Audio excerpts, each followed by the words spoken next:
ஆண்டவரும் அருமை இரட்சகருமாயிருக்கிற இயேசு கிறிஸ்துவின் இனிதான நாமத்தினாலே வற்றாத நீரூற்று நேயர்களுக்கு என் அன்பின் வாழ்த்துக்களை தெரிவித்துக் கொள்கிறேன். 251வது வேத வினாவிடை நிகழ்ச்சிக்கு உங்களை அன்போடு கூட வரவேற்கிறேன். இந்த நாளில் நாம் படிக்கப் போகிற வேத வினாவிடை பகுதியின் தலைப்பு தேவாலயம் சார்ந்த சம்பவங்கள். இவைகள் அனைத்தும் புதிய ஏற்பாட்டிலிருந்து நாம் படிக்க போறோம். தேவாலயம் சார்ந்த சம்பவங்கள் 12 சம்பவங்களை கண்டுபிடிக்க போகிறோம். அது முழுவதும் புதிய ஏற்பாட்டிலிருந்து. சரிங்களா? ரொம்ப எளிதான கேள்விகள் தான். எல்லோரும் கவனித்து விடையளிக்கும்படிக்கு உங்களை அன்போடு கேட்டுக்கொள்கிறேன். வேதாகமத்தில் உள்ள தேவாலயங்கள் வருகிற சம்பவங்கள், ஜெபாலயங்கள் வருகிற சம்பவங்களை எல்லாம் உங்களுடைய கவனத்துக்கு கொண்டு வாங்க. வேதத்தை திருப்பாமலேயே பதிலளிக்க முயற்சி செய்யுங்கள். உங்களுக்கு கண்டுபிடிக்க முடியவில்லை என்று சொன்னால் நீங்கள் வேதத்தை திருப்பி பார்க்கலாம். சரிங்களா? இந்த நாளின் முதலாவது கேள்விக்கு நாம் செல்லுவோம். சோதனை செய்ய தேவாலயமோ? கண்டுபிடிங்களா பார்க்கலாம். சோதனை செய்ய தேவாலயமோ?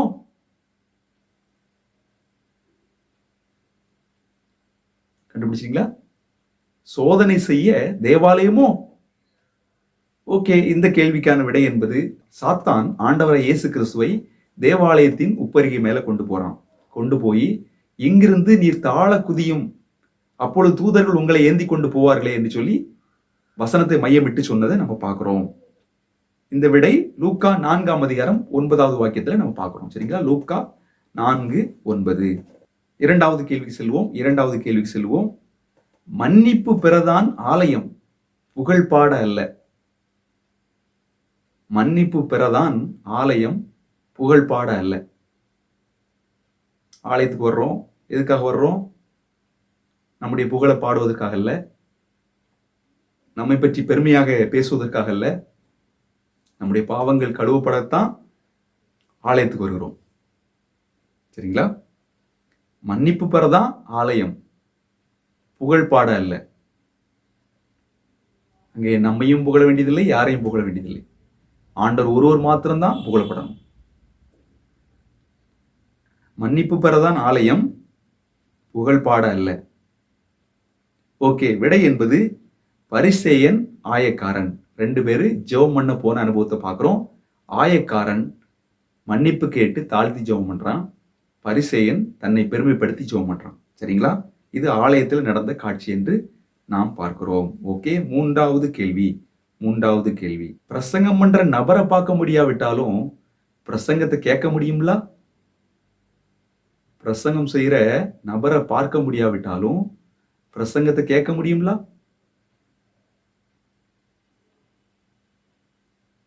சரிங்களா?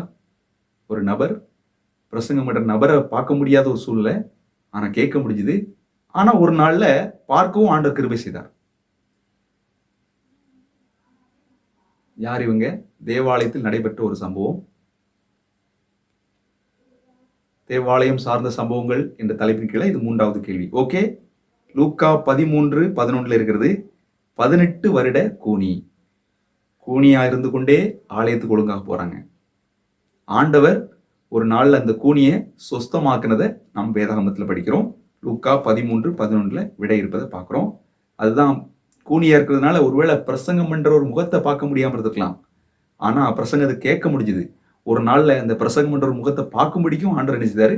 கிருபை செய்தார். ஓகே, நான்காவது கேள்விக்கு செல்வோம். நான்காவது கேள்வி.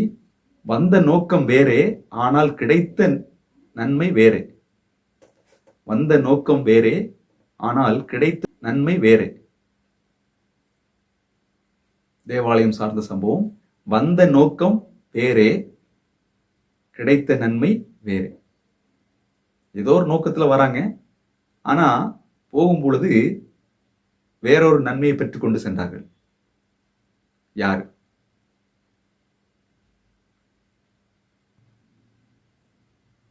யாரு?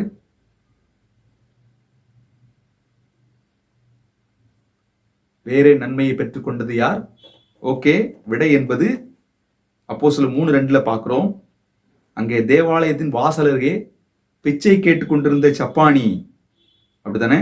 வெள்ளியும் பொன்னும் மேலிடத்தில் இல்லை, நசரேயனாகிய இயேசுவின் நாமத்தினாலே எழுந்து நட அப்படின்னு சொல்லி சொன்னாங்க. அந்த பேதுரும் யோவானும் அந்த தேவாலயத்தின் முகப்பில் அற்புதம் செய்தாங்க. அப்படின்னா அந்த சப்பானி குணமாக்கப்பட்டதை நம்ம வேதாகமத்தில் வாசிக்கிறோம். இது 4வது கேள்வி. அப்போஸ்தலர் 3:2 வாசிக்கிறோம். 5வது கேள்வி, அடி உதவுவது போல் அண்ணன் தம்பி உதவ மாட்டான். அடி உதவுவது போல் அண்ணன் தம்பி உதவ மாட்டான். கண்டுபிடிக்கலாம் பார்க்கலாம். தேவாலய சம்பவம், தேவாலயம் சார்ந்த சம்பவம். 5வது கேள்வி, அடி உதவுவது போல் அண்ணன் தம்பி உதவ மாட்டான். ஒரு சம்பவம், அடி உதவுவது போல் அண்ணன் தம்பி உதவ மாட்டான். தேவாலயத்துல அப்படி ஏதாவது ஒரு சம்பவம் நடந்திருக்குதா? ஓகே, சில பேர் கண்டுபிடிச்சிட்டீங்க. விடை என்பது ஆண்டவராய் இயேசு கிறிஸ்து தேவாலயத்துல புறா விற்கிறவங்க, காசுக்காரர்கள், அவங்க எல்லாத்தையும் கயிற்றுனால சவுக்க உண்டு பண்ணி அடித்து துரத்துனதை நாம பார்க்கிறோம். தேவாலயத்தை கள்ளர் குகையாக்குனவங்களை ஆண்டவர் சாட்டைகள் அடித்து துரத்துனதை நம்ம பார்க்கிறோம். அடி உதவுவது போல் அண்ணன் தம்பி உதவ மாட்டான் என்பதற்கு விடை வந்து இதுல இருக்குது. மார்க்கு 11ஆம் அதிகாரம் 15வது வாக்கியத்துல இந்த விடையை நம்ம பார்க்கலாம். ஓகே, இந்த நாளில் 6வது கேள்விக்கு நம்ம செல்லுவோம். 6வது கேள்வி, இளமை வயதில் ஆலய வாஞ்சை. இளமை வயதில் ஆலய வாஞ்சை. இளமை வயதில் ஆலய வாஞ்சை. இன்னைக்கு நிறைய பேர் பார்த்துருக்கோம் இல்லையா? அந்த யங் ஸ்டேஜ், அந்த டீனேஜ், இந்த வாலிப பருவத்தில் ஆலயத்துக்குள்ளே போகணும்னா கொஞ்சம் கஷ்டமாக தான் இருக்கும். வசனத்தை கேட்கறது கஷ்டமாக இருக்கும், கசப்பாக இருக்கும். ஆலயத்துக்கு போகணும்னு சொன்னால் மூஞ்சி சுழிச்சிட்டு வச்சுட்டு இருப்பாங்க. சரிங்களா? வெளியில் உட்காந்துட்டு அப்படி போயிடுவாங்க. உள்ளே உட்காந்து ஆண்டோடைய வசனத்தை கேட்க மாட்டாங்க, அல்லது பேசிகிட்டே இருப்பாங்க, அல்லது செல்போன் பார்த்துட்டே இருப்பாங்க. ஆனால் இளமை வயதில் ஆலயத்தில் இவ்வளவு வாஞ்சி, யார் அது? இளமை வயதில் ஆலய வாஞ்சை யாருக்கு இருந்துச்சு? எத்தனை டீனேஜ் வாலிப பிள்ளைகளுக்கு ஆலயத்தின் மீது வாஞ்சி இருக்குது? விடை என்பது இயேசு கிறிஸ்து 12 வயதில் தேவாலயத்தில் அமர்ந்து அவர் சம்பாதித்துக் கொண்டிருந்தார் வேத வாக்கியங்களை அப்படின்னு சொல்லி நம்ம பார்க்குறோம். அதே போல இயேசு கிறிஸ்து வழக்கத்தின்படியே அவர் தேவாலயத்துக்கு போனார். ஒவ்வொரு ஓய் நாள் தோறும் போனார் அப்படின்னு சொல்லிட்டு லூக்கா 4:16 நம்ம படிக்கிறோம் இல்லையா? ஆண்டவர் இயேசு கிறிஸ்துனுடைய வழக்கம் ஆலயத்துக்கு செல்வது. ஓகே, இயேசு கிறிஸ்து 12 வயதில் ஆலயத்துக்கு சென்ற அனுபவம் லூக்கா 2:46 நம்ம படிக்கிறோம். அவருக்கு ஆலயத்தின் மீது வாஞ்சி இருந்தது. ஓகே, அடுத்தது 7வது கேள்விக்கு செல்வோம். 7வது கேள்வி, இவனுக்கு இங்க என்ன அனுமதி? இவனுக்கு இங்க என்ன அனுமதி?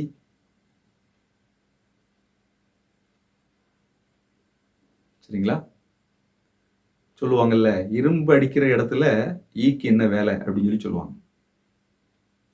இரும்பு அடிக்கிற இடத்துல ஈக்கு என்ன வேலை? அப்போ சம்பந்தமில்லாத ஒரு நபர் ஒரு இடத்துக்கு போகணும்னு தேவையில்லை, அப்படிதானே?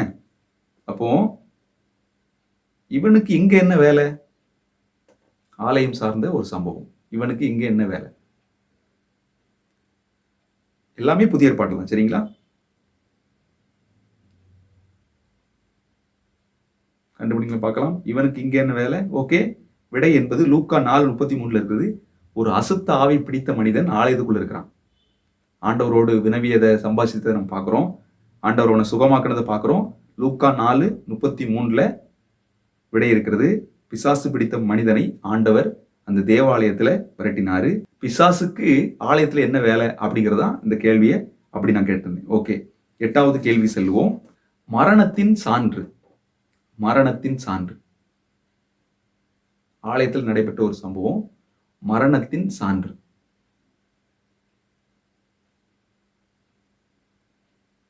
கண்டுபிடிங்க, யோசித்து பாருங்க. நான் சொல்லுகிற வார்த்தையை நல்லா உன்னிப்பா கவனிச்சு, அந்த வார்த்தை ஏன் நான் அப்படி போட்டிருக்கேன் அப்படிங்கிறத நீங்க ரொம்ப ஆழமா சிந்திச்சு சொல்லணும். சரிங்களா? மரணத்தின் சான்று, மரணத்தின் அடையாளம், தேவாலயத்தில் நடைபெற்ற ஒரு சம்பவம். இது ஆண்டவராய் இயேசு கிறிஸ்துவோடு சம்பந்தப்பட்டது. இப்போ நீங்க கண்டுபிடிச்சிருவீங்க. ஆண்டவராய் இயேசு கிறிஸ்துவோடு சம்பந்தப்பட்ட ஒன்று. கண்டுபிடிச்சிட்டீங்களா? ஓகே, விடை என்பது மத்தேயு 27:51 இருக்கிறது. ஆண்டவராய் இயேசு கிறிஸ்து மரணம் அடையும் பொழுது திரைச்சீலை மேலிருந்து கீழாக கிழிந்தது. சரிங்களா? அது மரணத்தின் சான்றா இருந்துச்சு.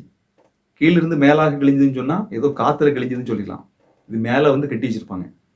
ஸ்கிரீன் அப்படி வந்து அதை அசையாதபடிக்கு சரியா வச்சிருப்பாங்க. இப்போ மேலிருந்து கீழாக கிழிந்த அனுபவத்தை அங்க நம்ம பார்க்கிறோம். இயேசு கிறிஸ்து மரணத்தின் சான்றாக அது இருந்தது.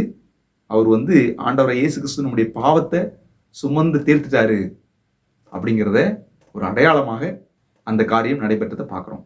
ஓகே, இது 8வது கேள்வி. அடுத்து 9வது கேள்விக்கு செல்வோம். 9வது கேள்விக்கு செல்வோம். பணம் வந்தது ஆனால் காணிக்கையாக அல்ல. பணம் வந்தது ஆனால் காணிக்கையாக அல்ல. வேதாகமத்தில் தேவாலயம் சார்ந்த ஒரு சம்பவம். பணம் வந்தது ஆனால் காணிக்கையாக அல்ல. யாருடைய சம்பவம் இது? பணம் வந்தது ஆனால் காணிக்கையாக அல்ல.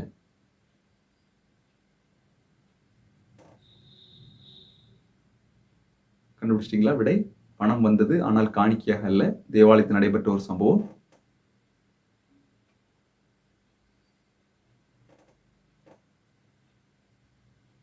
தேவாலயத்துல பணம் வந்துச்சுங்க, ஆனா அது காணிக்கை இல்லை. ஓகே, யூதாஸ் ஆண்டவரை இயேசு கிறிஸ்துவை காட்டி கொடுத்த அந்த பணத்தை தேவாலயத்துல எரிந்து விட்டு அவன் போய் செத்தான் அப்படின்னு சொல்லி நம்ம படிக்கிறோம். சரிங்களா? அந்த காசு ஏற்றுக்கொள்ளப்படுமா? இன்னைக்கு ஒருவேளை நம்ம அநியாயமா சம்பாதிச்சு அல்லது யாரையாவது அபகரிச்சு துன்மார்க்கமா சம்பாதிச்சு அதை கொண்டு தேவனுடைய சன்னிதானத்துல வைத்தா அது ஏற்றுக்கொள்ளப்படுமா? நிச்சயமா ஏற்றுக்கொள்ளப்படாது. அப்படித்தானே? இங்க பார்க்கிறோம், யூதாஸ் ஆண்டவரையே காட்டி கொடுத்துட்டு அவன் அந்த காசை கொண்டு தேவாலயத்தில் இருந்தான் என்று சொல்லி நம்ம பார்க்கிறோம். அவன் நாண்டு கொண்டு செத்தான். இது 9வது கேள்வி. 10வது கேள்வி செல்வோம். தரிசனம் கண்ட மனிதன். தரிசனம் கண்ட மனிதன் ஆலயம் சார்ந்த சம்பவம். இது யாருடைய சம்பவம் அப்படின்னு நீங்க கண்டுபிடிக்க போறீங்க. தரிசனம் கண்ட மனிதன், காத்திருந்த மக்கள்.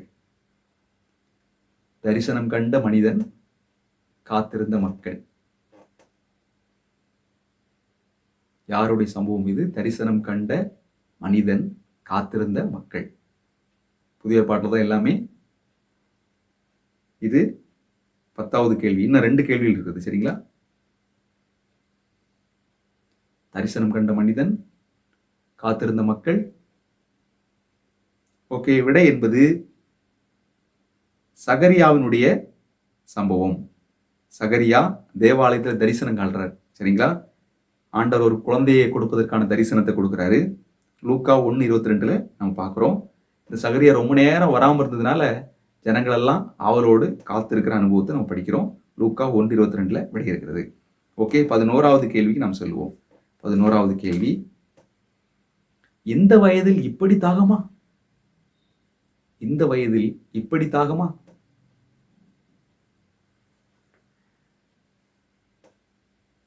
கண்டுபிடிக்க பார்க்கலாம். இந்த வயதில் இப்படி தாகமா?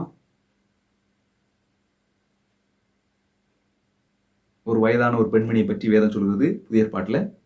இந்த வயதில் இப்படி தாகமா?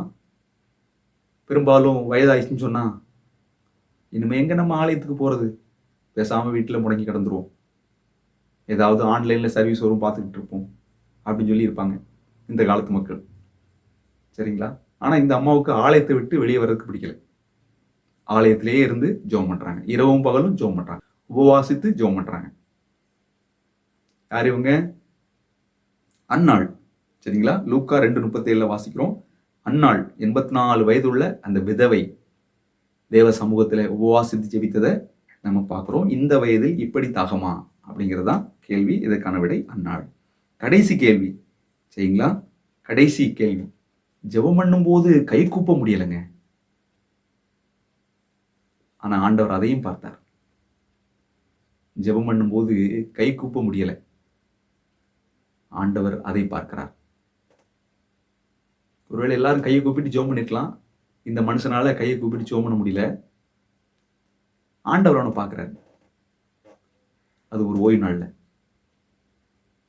யாரை பத்தி சொல்லப்பட்டுள்ளது? ஓகே, விடை சூம்பின கையுடைய ஒரு மனிதன். மார்க் 3:1 ஆண்டவர் இயேசு கிறிஸ்து அவனை சுகமாக்கின அனுபவத்தை நம்ம பார்க்கிறோம். சூம்பின கையுடைய அந்த மனிதனை ஆண்டவர் சொஸ்தமாக்குறத நம்ம பார்க்கிறோம். ஓகே, தேவாலயம் சார்ந்த சம்பவங்கள் என்ற தலைப்பின் கீழாக புதிய ஏற்பாட்டிலிருந்து 12 கேள்விகளை படித்தோம். எல்லாருக்கும் இந்த கேள்விகள் பிடித்திருந்தது என்று சொல்லி நான் நினைக்கிறேன். தொடர்ந்து நாம் அடுத்த நிகழ்ச்சியிலே கலந்து கொண்டு அநேக வேத சம்பவங்களை அறிந்து கொள்வோம். தேவன் நம்மை ஆசீர்வதிப்பாராக. ஆமென்.